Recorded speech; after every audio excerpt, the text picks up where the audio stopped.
We are back. It is Tuesday, January 12th of 2021. And it's another episode of Real Talk.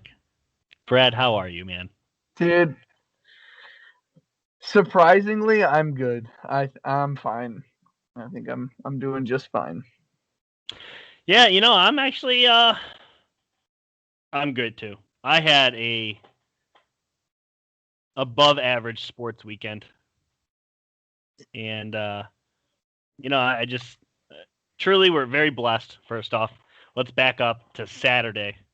We had 3 wild card weekend games. Sunday we had 3 wild card weekend games.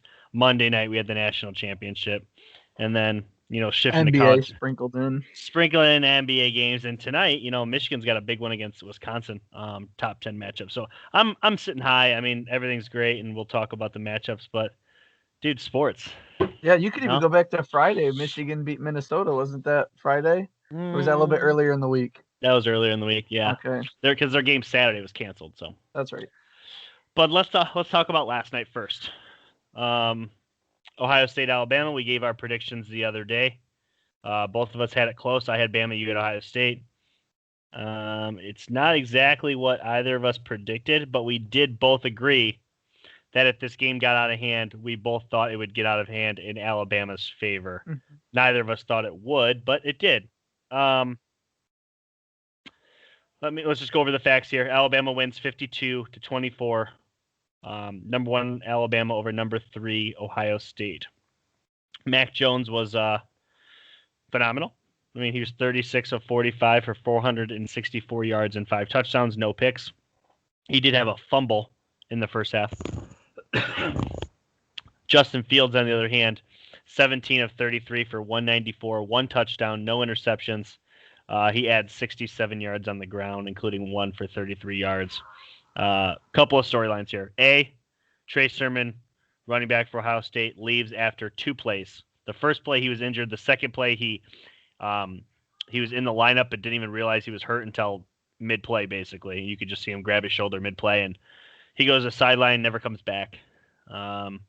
Lots of players out for Ohio State on the D line, especially. Alabama, nothing notable outside of Waddle. Waddle ends up playing. He catches a play early on, and but the story of the game is Devonta Smith, the Heisman Trophy winner.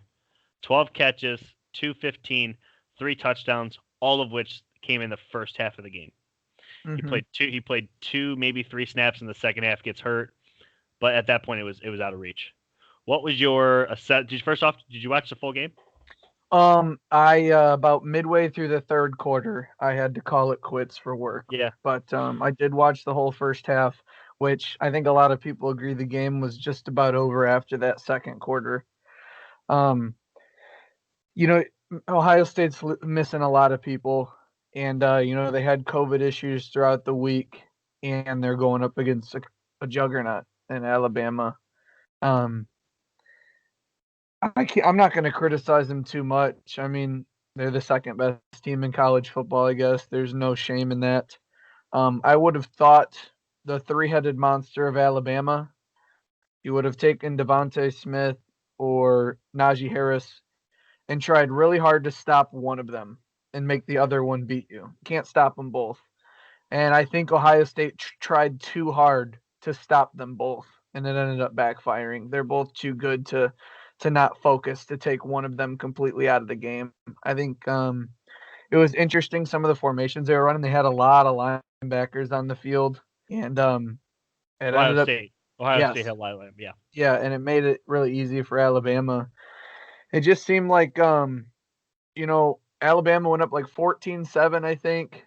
Then the Matt Jones fumble happened, and Ohio State scored off the short field. And then it was all Alabama after that. It was just a kind of a massacre. It would be 38 to 10 after that point, after the fumble and the score off the turnover. It was 38-10 Alabama. Um, Someone asked me at work today. I remember saying, they were like, "What'd you think about the game last night?" And Alabama's really good. I don't think there's any shame for Ohio State there. This, a year after seeing Joe Burrow's LSU, this might be the best team I've ever seen.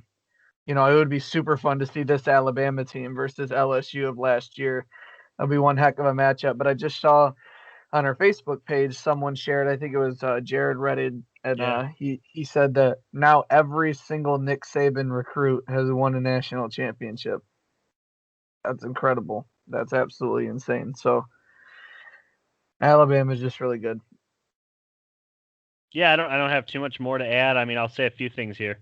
I disagree that you said that you thought Ohio State tried too hard to take away two players. I don't agree with that. I don't think they even tried to take away Devontae Smith. I think they tried to take away Najee Harris. Because if they honestly attempted to take care of Devontae Smith, it was awful. Your attempt was poor. I thought that they thought, hey, let's stop the run, which, by the way, they did. Just to be clear, Najee Harris had 22 carries for 79 yards, 3.6 yards a carry. They played him really well in the run game. The receiving game, they didn't have an answer for anyone, especially Devonta Smith. I mean, like I said, 12 catches for 215 and 3 touchdowns. The third touchdown, that really just it just seemed like an absolute dagger. Like, this game is over. No chance today. Devonta Smith, like you said, he walked across the field. He was being defended by a linebacker. That's not an effort, in my opinion. That you got to be better than that. Get somebody else.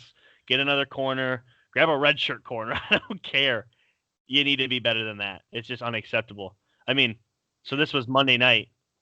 The previous Thursday night, I believe it was Thursday, there was a presentation. They gave a wide receiver an award. It's called the Heisman Trophy. That was the first Heisman Trophy awarded to a wide receiver in 30 years. You'd think you would know who the best player on the team is, and you would have calculated that better. I guess in my opinion, Ohio State couldn't stop Devontae Smith, and it was on TV, and everyone wants to rip Ohio State. I'm not ripping them, just to be fair. Oh, okay, that's fine. I just think that they wrongly called their defensive game plan. I just think there was 12 other times this year teams had no answer for Devontae Smith. You know what I mean? Like, he won the Heisman because he's that good. Because if you have zone, they're going to run Devontae Smith towards the weakest part of the zone. They ran so many plays for him. I just feel like going into the game, they needed to pick one of the two and say, this player is done for the game. We're going to double him or triple him. The other one and their other guys are going to have to beat us. So I thought they would, whether it was passing or running, in the passing game, I thought they would have a linebacker maybe chip Najee Harris and then another player guarding him, like completely take him out of the game. But he went for 158 total yards and 3 touchdowns. Smith, 215 yards. They had 6 touchdowns together. Yeah. I thought they would try and eradicate one of them. I think they tried to play, you know what, we're going to play a balanced defense and try and play both, and it didn't work. Whatever they did didn't work, and it was just, it got ugly, but I still think Ohio State had a good season. But, yeah. I don't want this to just be a down on Ohio State because truly I try to do my best about when I'm at least talking about the game. I'm objective. Even though I wanted Ohio State to lose, they did lose. I'm happy that they lost. Objectively, I try to call it objective. And I'll say this. To anybody that's sitting here, you called them the second best team. To anybody that's sitting here today and listening to this, and you think they're not a top 4 team, stop listening to this podcast. I don't know who you put above them. There's nobody. There's nobody. The argument was Notre Dame didn't deserve to be in. They got beat by Alabama. And honestly, Notre Dame played Alabama better. But who cares? The best 4 teams were in the playoffs. We know this to be true. And even if you substitute Texas A&M in for Notre Dame, that's like the only argument I guess you could even possibly say. Cincinnati obviously lost to Georgia. But A&M lost to Bama. Everybody lost to Bama. Just stop. Just let's pretend we actually are educated when we're talking about this. Ohio State's a top 3 team, top 2 in this case this year, and easily deserve to be in, even though they only played 7 games. Doesn't matter. So, holy crap, is Devontae Smith good, though. I want him on New England. Let's keep it moving. Let's talk about some NFL football, Sure. baby. First off, Saturday, January 16th, this weekend, 4:35 kickoff time. This game is going to be on Fox.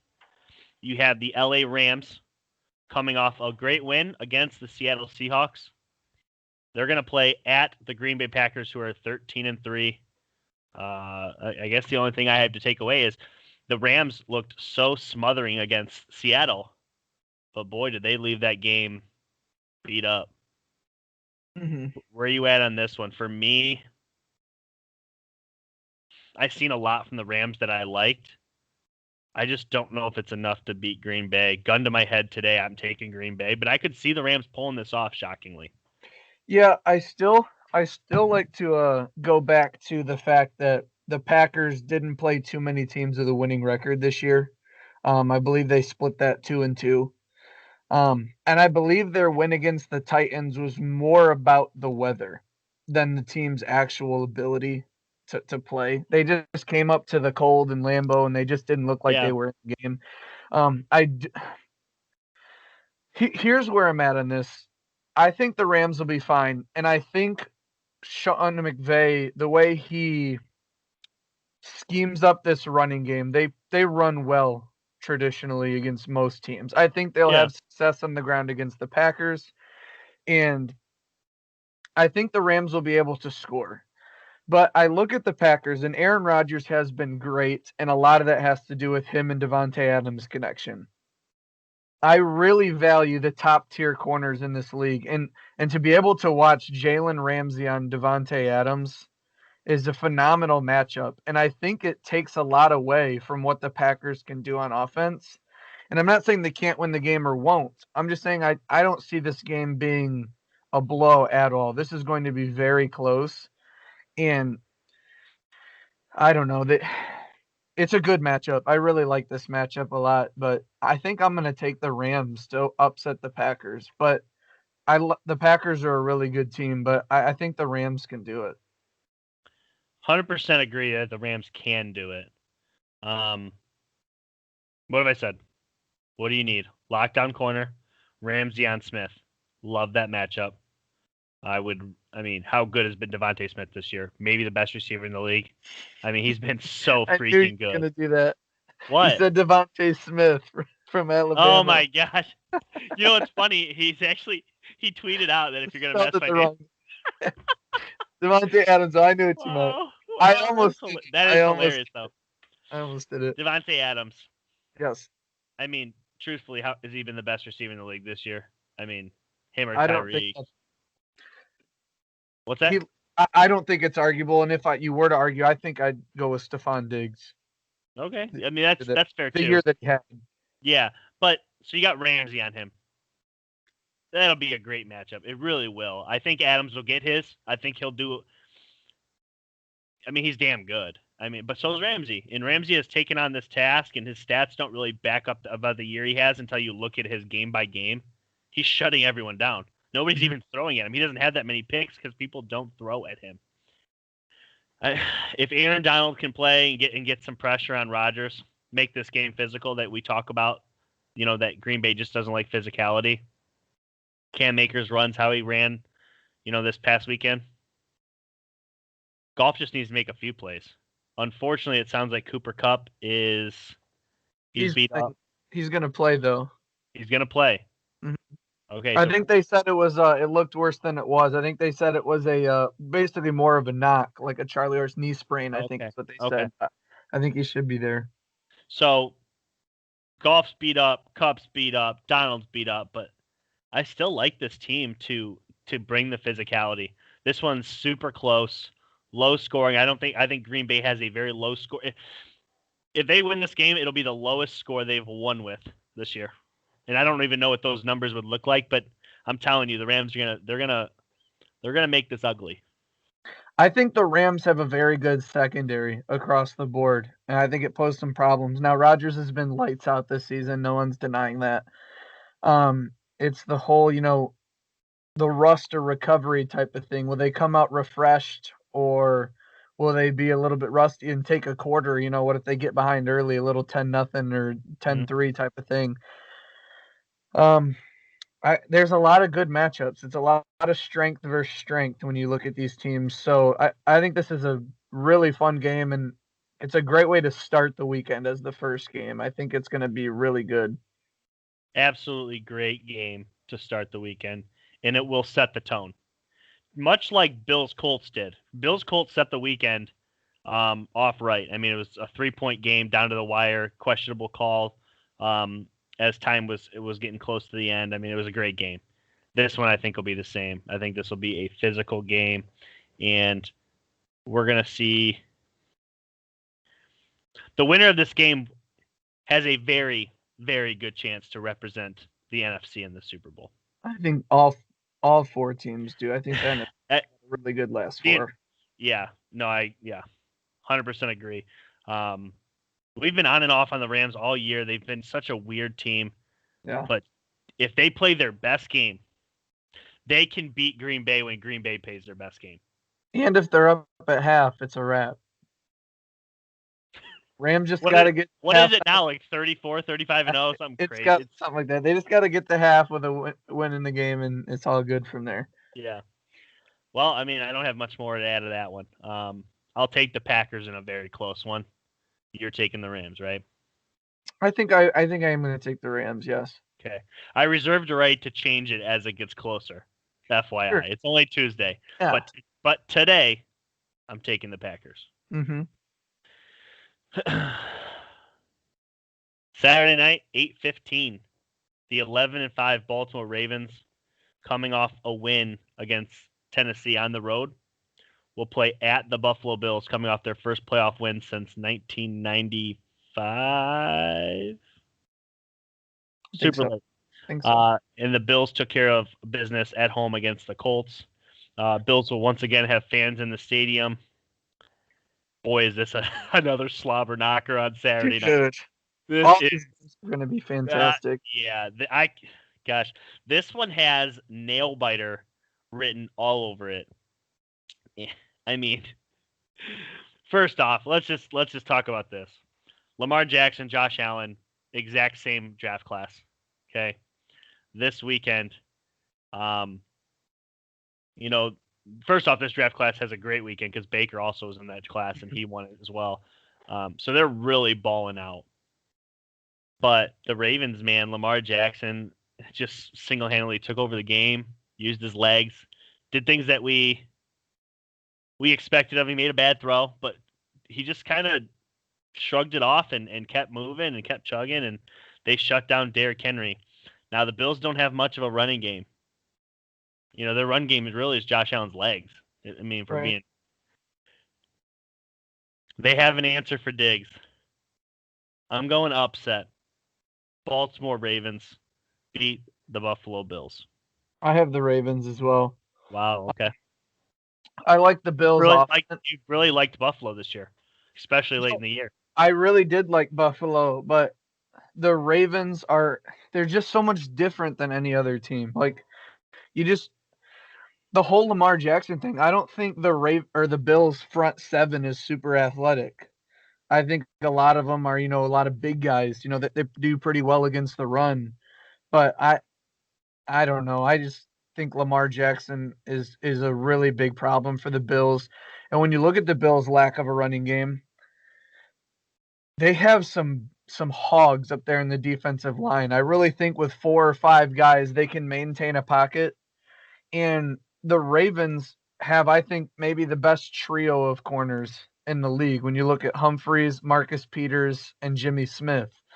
So I look at them to be able to put a safety over Diggs and be comfortable in man coverage on either side with Humphreys or Peters. So I think they pose an interesting, little dilemma for the Bills. I don't think the Bills are going to be able to just go 4 wide and throw the ball all over the lot. But again, outside of a Hail Murray, this team's 14-2. So the Bills can beat anybody, but Josh Allen, Lamar both getting first playoff wins last weekend. So monkey off the back there. What a coaching matchup, Harbaugh and McDermott. I think there's a lot to like about both these teams, but I think the Ravens have a bigger X factor at quarterback. Maybe not a better quarterback as a whole, but 3 or 4 times a game, Lamar just does things that you can't, like nobody else can do. And, if this game's going to be close, you're going to need special teams, and one team has Justin Tucker. So I like to take that into account too. Did have his first miss, though, yesterday that I can remember a long time, but. Let me pose a question to you. I don't think I'm too far off with this. If Patrick Mahomes doesn't throw for 50 touchdowns his first year his sophomore year, but his first year as a starter, okay? Is Josh Allen better than Patrick Mahomes? It's tough because I think Patrick Mahomes is more accurate. But they're both big. They both have cannon for arms. I think Patrick Mahomes just has really good PR people. He was a new toy that we all fell in love with super quickly. Like Patrick Mahomes, even if you believe he's the number one quarterback, this belief that the gap is super, super far it's just not true. When you talk about Brady, when you talk about Mahomes, Aaron Rodgers, Josh Allen getting into the conversation, guys like Herbert and Burrow coming up, sorry if I missed somebody, Deshaun Watson, like Patrick Mahomes does some cool things, absolutely, but I wonder what Josh Allen would have done with Andy Reid, Tyreek Hill, Travis Kelce. It's a piece of the pie, certainly, on how you have to evaluate quarterbacks. What are they working with? But I'm not going to take anything away from Mahomes for being awesome on the team he was drafted by. That's not his fault. It's not like I'm holding against him. But if you're asking me right now, I would take Mahomes over Josh Allen. But that gap is shrinking play by play, in my opinion. And I think the Chiefs, their two biggest teams that they didn't want to play, are the Bills and Ravens. And now they don't have to beat both of them if they want to go all the way. So when we're talking about Mahomes and the Chiefs, I think they, in their minds, dodged a bullet by not having to play both of these teams. But yes, Josh Allen's a stud. I was a big Josh Allen advocate when he was coming out of the draft. And since I've been invited to the podcast, I've talked about Josh Allen. Now, did I think he was going to be what he was this year? I didn't. What has Stephon Diggs done for this team? Phenomenal things, obviously. But getting back to just this game, I like the Ravens, especially if the weather becomes an issue and the run game is what you need to have, because there's a good chance we could get some super cold weather, just pound the ball. And this team has ran for 3,000 yards 2 consecutive years, which is the first time in NFL history. So they have a good defense that's playing its best football over the last couple weeks. And their offense, Lamar throws one of the worst picks of the playoffs so far. And then he turns around and comes back with I'll just do this myself, 48-yard touchdown run. He's just you can't account for him. Lamar Jackson, him making 2 to 3 magical plays a game is inevitable. So I think he makes more than 2 or 3. I think he has a better game against the Bills than he did against the Titans, and that's going to be hard to do. Best case scenario is that the Bills get off to a hot start and are able to hold off the Ravens. But I just think that the Ravens can literally take this game from the opening kickoff and just control the clock. Just absolutely control it and manhandle their way to beating a team that really just doesn't match up well with them. This is a bad matchup for the Bills. It really is. I don't like it. Yeah, I think Josh Allen's going to have 2 turnovers this game. I could see it, yeah. I think he's going to and Lamar made as well, especially when, we forget who's on the other side. Tre'Davious White for the Bills is a stud. He will have his day probably guarding Hollywood Brown. I think they might even just keep him on his side. I don't think there's one definitive receiver, but they do also have 2 great safeties in Jordan Poyer and Micah Hyde. So the whole Mark Andrews thing, I think they're going to have, and Tremaine Edmonds in the middle. So they've got pieces, but I don't know. Yeah, I It's a like the really good Ravens to win this game. It's a great game. Can't wait for it. It'll be fun. We'll keep it moving. Sunday, the next day, January 17th, 3 o'clock kickoff time. I hate that it's starting so late. It could have easily been a 1 o'clock matchup, but 3 p.m. on CBS, you have the 11-5 Cleveland Browns coming off an upset over the Steelers this past week. They're going to travel to Kansas City, 14-2. First off, I'll give you the floor. Do you want to say anything about the Steelers before we get into this game? I don't think we need to talk about the Steelers. It's not really about them. They got their asses kicked, and the Browns played a phenomenal game. And since the beginning of this podcast, we've had a rule that the Browns are the Browns till they're not the Browns.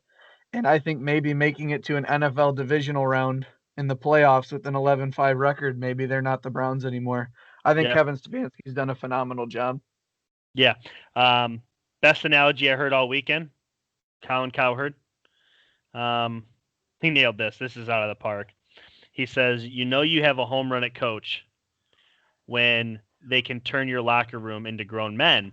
And this is his example. He said, when dad leaves for the weekend and the place is trashed, you don't have the respect of your children. When dad leaves for the weekend and you come back in the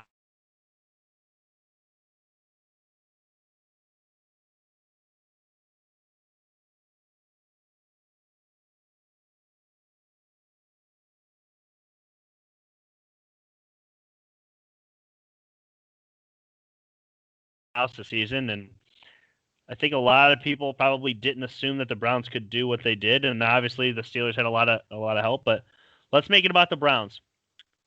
I'm not asking if they can replicate it, but can the Browns go into Kansas City and knock off the Super Bowl champions?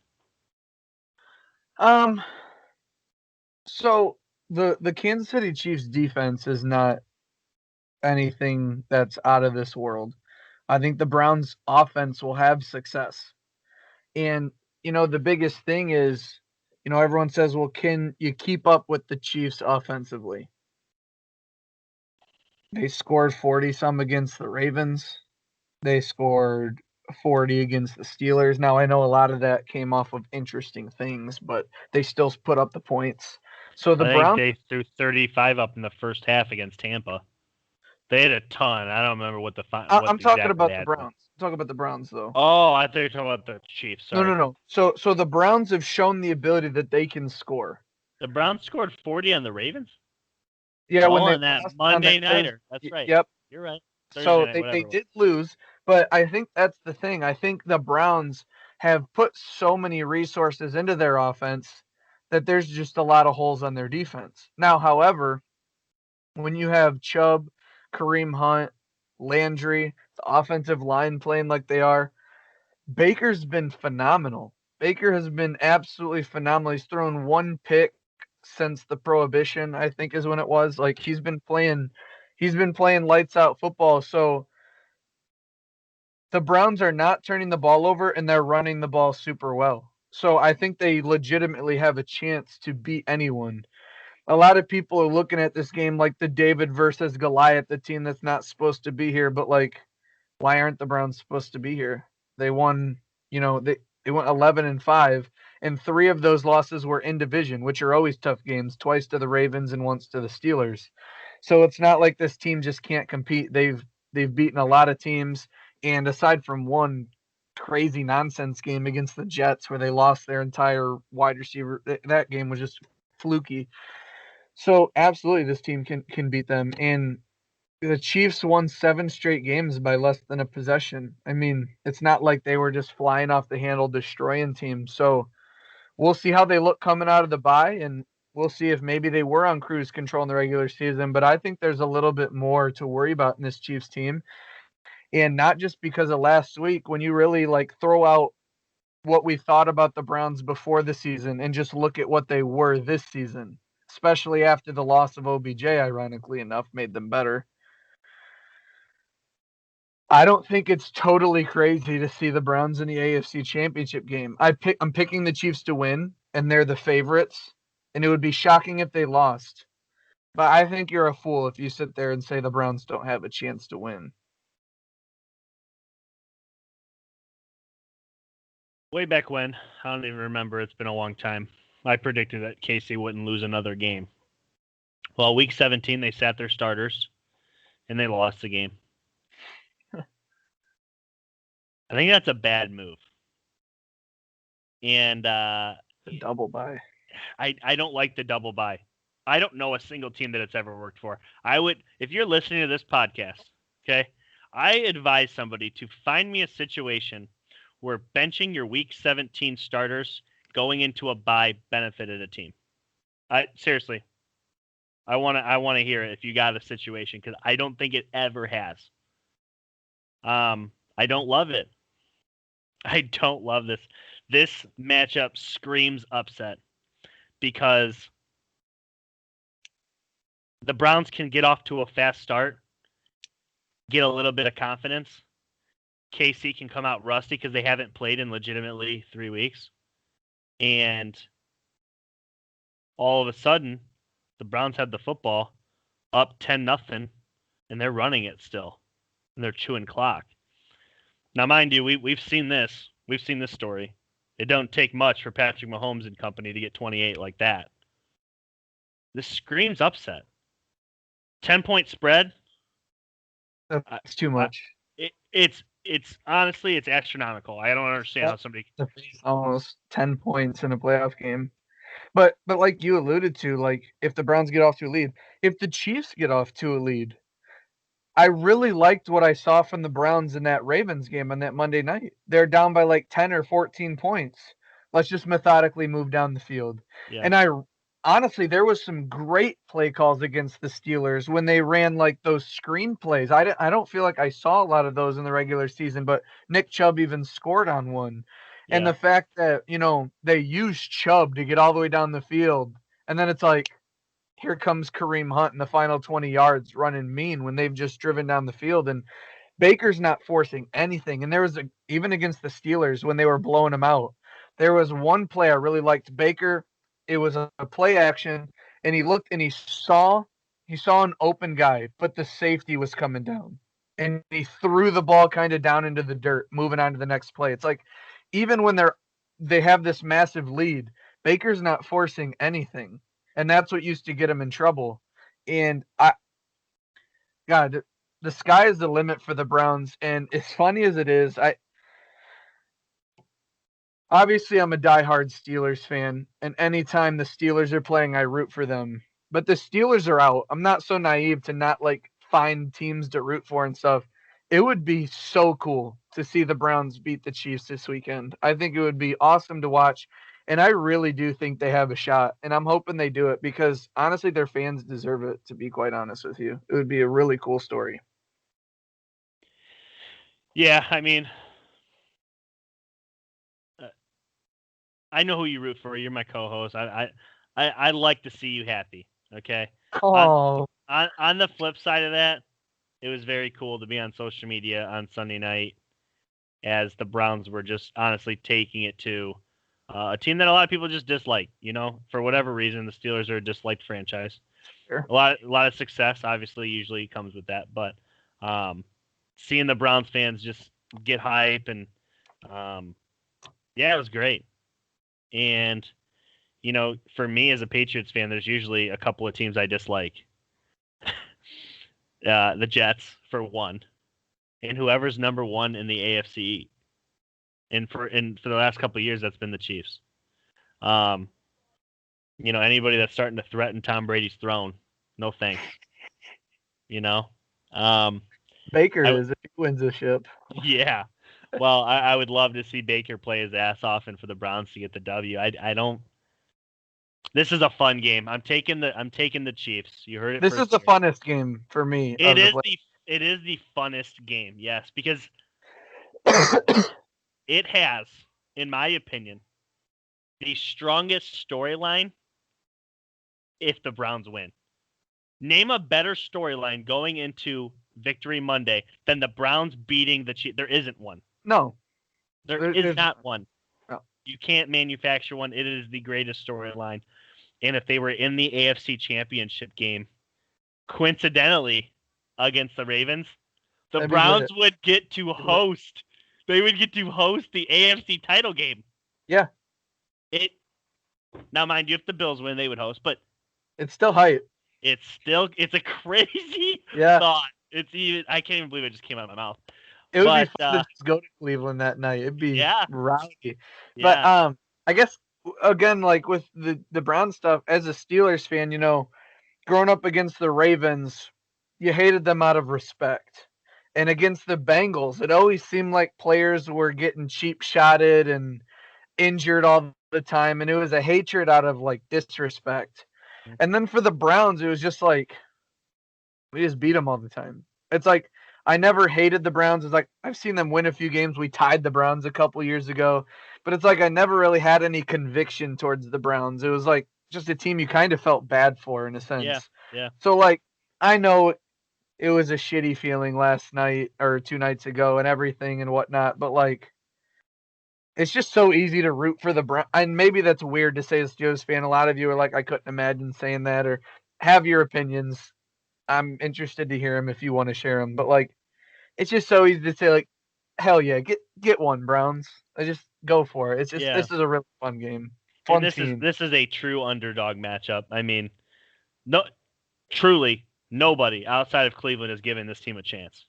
Nobody. 10 points is, in my opinion, a little disrespectful. It really is. But I understand it. I understand it. The Browns can score points. I don't like. Yeah. I don't like. Well, I'm taking the Chiefs simply because at the end of the day, Nick Wright said this, and I actually believe this. If you're up by only one score with less than 2 minutes to go, and Patrick Mahomes has the ball, you've lost. I agree with that. Like I've yet to see him not come through in that situation. No, Have you? I totally agree. I just don't like that. Literally, the Falcons dropped a terrible pass interception. It would have, but you're right. He hasn't up to this point. But real quick before we go any farther, you brought that up, and I don't know if you had told me this early in the year or not, but Saturday night, a buddy of mine, friend of the podcast, Dan Yao, some people know him as, showed me a video. Patrick Mahomes had 15 dropped interceptions this year. Yeah, someone's told me that before because his stats are skewed. Like they're just dropping them because and Nick Wright being Nick Wright, he was like, that's because Mahomes is so good they don't ever think they're gonna get a chance to. So when it presents itself, they're shocked and like just being funny. But yeah, yes, he had double digit. I didn't know it was 15, but I knew it was double digits on dropped interceptions. The Patriots had 3. And they're winning by less than a touchdown in 7 straight games. Like they're this close to losing, and in the playoffs, you don't get a second chance once you've lost. So this Chiefs team is beatable. They're not some super juggernaut. Even look at last year when they won the Super Bowl and all that.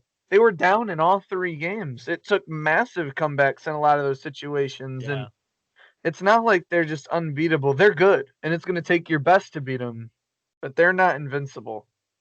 I just think that at the end of the day, I don't think the Browns have an answer for Tyreek Hill or Travis Kelce. It will be the difference. Chiefs will win this game. I'd be shocked if the Browns won, but I love the idea of them winning. I love that their game plan could make this fun. Yeah. Also, though, for any of you guys that bet out there, I'm not like super crazy, but I'm positive over $100 on the football season. Take that for what you want. The Browns plus 10 is just an easy bet. There's no way they're going to lose by more than 10 points. I just don't think so. Okay. We'll keep it moving here. Sunday night, 6:40. This one's on Fox. You know who's calling this one. Joe Buck, Troy Aikman. This is the matchup of the year, in my opinion. And it's crazy because this team's 0-2, but it's the 11-5 Tampa Bay BUCS who come off a fun victory over the Washington football team. They're visiting the Saints. This is their third matchup of the year. The Saints are 12-4, coming off a fun victory at home against the Chicago Bears in the wild card round. If you guys did not watch that game on Nickelodeon, I advise you to YouTube the highlights. Nickelodeon did a great job with it. I hope they get another game in the future. It was a fun little thing for the kids. I showed my kids some cool stuff. It was fun. But back to the game. Buccaneers, Saints. I'm gonna let you start. I think I know where you're going. I don't think you do. The Saints have been the kryptonite for Tampa Bay. Obviously, they beat them twice this year. And they're at full strength. I think the Saints will be able to score against the Buccaneers, but this Buccaneers offense is so hot right now. And I think there's two things that make the difference in this game. And I think it's going to align with all the hypothetical storylines from 12 months ago. I think Gronk and Antonio Brown are the difference. Last time the Steelers played the Saints with Antonio Brown like mercied Marshawn Lattimore. He just ate him alive. I don't think they're if they're going to put Marshawn on Mike Evans because they can blanket him that way, that's fine. But Gronk is going to get an increased role this game. Antonio Brown and Chris Godwin, I believe they have 4 weapons that are just playing so well. Both running backs are healthy. I think this is just going to be a shootout. I think it's going to be possibly both teams hitting 30, and that's going to be, maybe that's a lot for how well the Saints have played. And I think it's going to suck. It's going to suck that you beat them twice in the regular season, and it's not going to matter when you lose to them in the postseason. But the Saints are going to look back, and it's going to be, we miss the Minneapolis Miracle, Stephon Diggs. Then the next year, was it pass interference on Kyle Rudolph? The Rams, that was pass interference at the goal line. And then, man, we beat this team twice, but we couldn't beat them in the postseason. And Drew Brees' last game is going to be defeat by Tom Brady. And maybe this is early. Maybe I wasn't supposed to give it this pick en route to a 7th Super Bowl ring. The Buccaneers are winning it all. I think the Buccaneers win the Super Bowl. I think Brady gets a 7th. I think it's just going to, they're going to be defending champs next year, and the Saints aren't going to stop them. I think they win. Are you kidding? I'm not kidding. I don't think any left team. Field. I don't think any team wants a piece of the Buccaneers right now. Let me get off with this. Tom Brady's been to 9 Super Bowls. There's one There's one quarterback in those 9 appearances that is even remotely in Tom Brady's category. And I'm saying remote because he ain't remotely close, but he's at least a Hall of Famer, and that's Kurt Warner. Outside of that, Jake Delhomme, Donovan McNabb, Eli Manning twice. Again, not even remotely close to Tom Brady. Did I already say McNabb? I did, right? Mm-hmm. You have Russell Wilson, who will get there. He'll get there. It's early, but he'll get there. Matt Ryan and Jared Goff. There's always been talks like Brady never got to play Drew Brees. He never got to play Aaron Rodgers. Spoiler, I think he's going to play them both. And I think he's going to beat them in their own conference before they get to the Super Bowl. Yeah, I think this is a fun matchup. But Brady's never been swept by a team in his career, and he sure as hell ain't ever been beat by a team 3 times. And this isn't the same team that got decimated weeks ago. Antonio Brown was week 2 of being on the team, week 3, and one of the weeks he went. It was his first game. Was it his first career game with them? Yeah, it was week 9, wasn't it? Week 9 or 10. It was his first game. Okay. It was his first game. This isn't the same team. They didn't have Michael Thomas, though, in the second one. I understand. And I believe Chris Godwin in that game was playing with a finger splint, and he came off a really bad game, 4 drops. And when he actually came into the game with 4 career drops. So 4 drops in this last game was really rough. The tight end play out of Cameron Brate has been great. Didn't mean to rhyme there. And Gronk, when they traded for him, they really traded for him for one thing. Postseason. At some point, we need a big postseason play from you. And this is it. Because at this point, I'm going to slap Bruce Arians upside the head if you don't understand. Mike Evans won't be a factor. Lattimore is going to blanket him for the millionth time in their career. And just understand he's not going to be part of the game plan.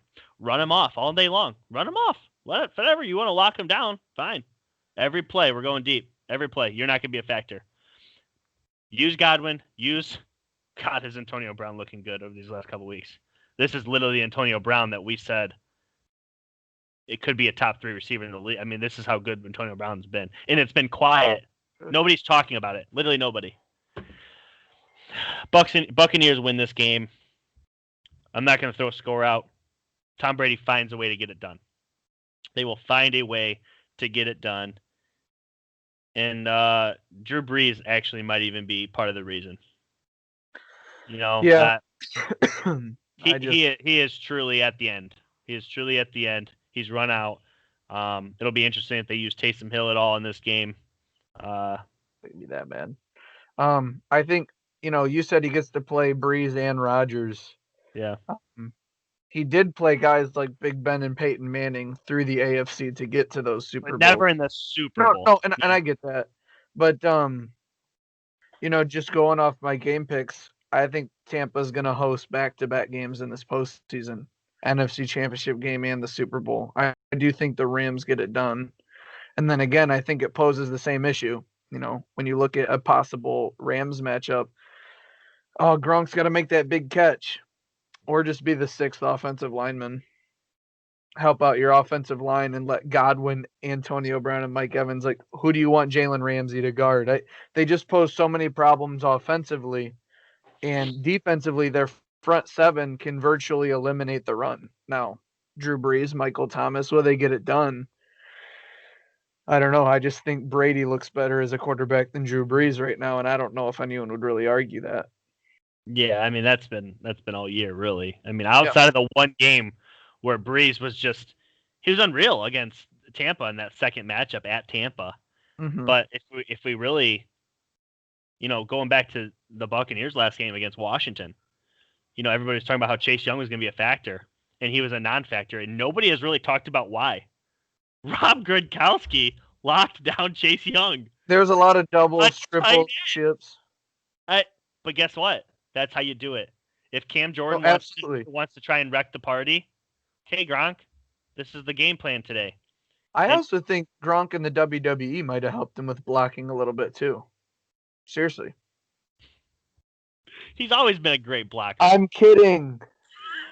I was gonna say you've got to be joking. Yeah. Oh, he was literally just running around shouting stuff with the WWE. He wasn't even doing anything. I think he was practicing. No, he literally jumped off one little bull. It doesn't matter.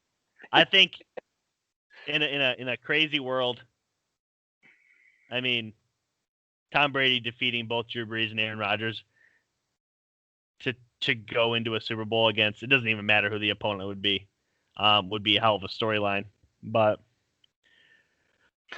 Packers, Ravens, Chiefs, Buccaneers, final. What was that again? Say it again. Packers, Ravens, Chiefs, Bucks. Last weekend, all the 3 and 4 seeds went down. This weekend, I'm calling for 4 straight upsets. Rams at Buccaneers, Browns at Ravens. No top 4 seed will be in the championship game. Let's make it spicy.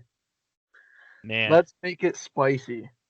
That would literally, 5 versus out 6. of nowhere. 5 versus 6 in both wild card games. I love it. And it's Of extremely course I could be wrong on all 4, but I'm rooting for the fun experience now. My Steelers are out. I'm trying not to be salty. Good vibes. Let's just get all the underdogs in there. Run it. Well, that's a wrap for today. I'm excited for the playoffs this weekend. We'll be back on the Real Talk page and popping the polls, and it was weird not having Real Talk this past Sunday. Hopefully, if you guys wanted your fix, you listened to the last pod, and hopefully for this Sunday you'll listen to this one. Hopefully we do the games justice. We should be back later this week with an NBA pod, and we'll go from there. So Yeah. Go Manchester United.